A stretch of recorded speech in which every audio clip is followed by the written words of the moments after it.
It is coming down to the final hours for LA residents to vote for the next mayor of Los Angeles. The current mayor, Karen Bass, is one of three frontrunners in an incredibly tight race, along with City Council member Nithya Raman and former reality show star Spencer Pratt. Ian Calderon, former California State Assembly Majority Leader and is a former Democratic candidate for governor in this current election cycle. And Matt Klink is a Republican strategist and is the owner and president of Klink Campaigns, Inc.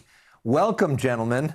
What a race. How do you see the mayor's race? Yeah, I mean, it's a toss-up, and it is just, I mean, this has just been such an interesting election cycle, from the mayor's race to the governor's race. So many different things that are up in the air, so many different types of politics that we're now experiencing in a race like the mayor's race with entrance of Spencer Pratt that we're just not used to. So I find it very interesting, but this is a tight race, and there are no guarantees when it comes to who's going to be making that runoff. Yeah, how do you see it? Three people competing for two slots, each running in a different lane. Spencer Pratt as the disruptor. The question mark about does he have the experience to lead the nation's second largest city. Nithya Raman, who's saying that LA is not progressive enough. And then Karen Bass, who nobody I know thinks that LA is a well-run city, but saying that she has the experience to lead Los Angeles forward. All of these arguments are fundamentally flawed, so it's a choice between the lesser of two evils in this case. Or three evils in this case. To use your thing, I'm not calling them evil. I'm just quoting you. Air quotes. Now, I talked with Spencer Pratt today about his strategy, because there is a possibility that if somebody gets over 50% tomorrow, they become the mayor. Here's what he said. If somebody gets 50% plus one tomorrow, the race is over. How do you see this going? I believe I'm winning tomorrow night outright. I think there's a tsunami of votes coming from all the people that are done with politics as usual. They want an outsider, they want a disruptor. There's no polls that show it anywhere close to being 50% for you. What do you say to that? I would say to all those people that I have, they're not talking to pollsters. They're moms trying to dodge naked zombies with a stroller. There are people walking their dogs to the park, making sure their dog doesn't step on a fentanyl needle or sniff some fentanyl or walk over human poop to get a matcha. Those people don't have time to talk to a pollster. Matt Klink, your thoughts on that answer and the substance of that answer, the possibility of getting over 50%. So substantively, he is right that his supporters are likely undercounted. He certainly has more support than he's polling. There is virtually no circumstance that I can envision where Spencer Pratt gets 50% tomorrow. Him saying that is the equivalent of Karen Bass saying she's going to solve homelessness by 2026. It's never going to happen. Okay.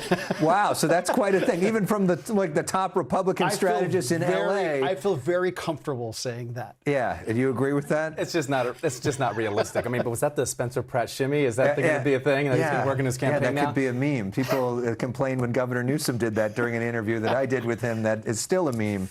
But it's interesting to hear what Karen Bass is doing in terms of her attack. She did something I hadn't really heard before, saying about sort of amateur night. Watch this. Let me just say, no time for amateurs. We don't need a TV reality show villain, nor do we need a former councilwoman who has been in City Hall twice as long as I have, and who is okay with tents in the street. I have demonstrated my capacity for delivering results in my time as a council member and as a legislator that has led the city. She says it's not time for amateur hour. Agree. That's why I'm running. She failed us. She was in Ghana when she should have been the mayor and let 7,000 homes burn to the ground due to literal negligence.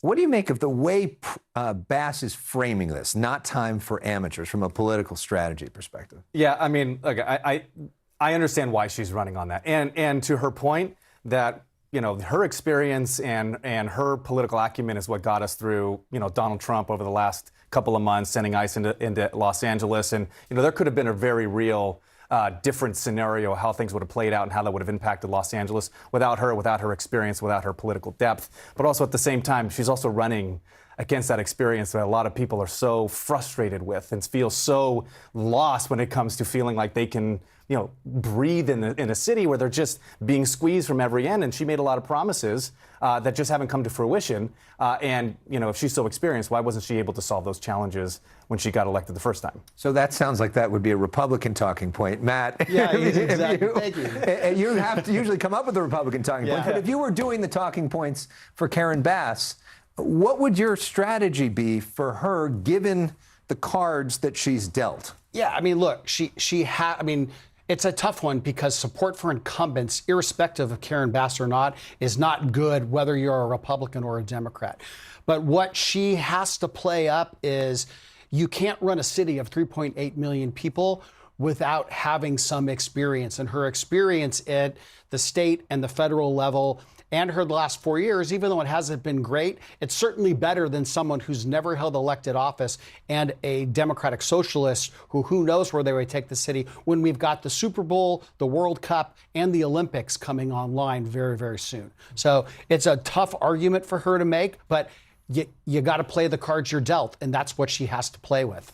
And they literally put out a post about welcoming Myles Garrett to L.A., the new Rams who's coming in, kind of a reminder to everybody that the Super Bowl is going to be in L.A. as well. There is so much to talk about in politics tonight that you guys are sticking around for another hour. Yeah. So in our next hour, you both will be back to talk about the governor's race, the interview we just did with Tom Steyer, your time running for governor. There's a lot to unpack there. So thank you for being here. We'll see you guys in about 15 minutes or so. But we'll be back with more news right here after this.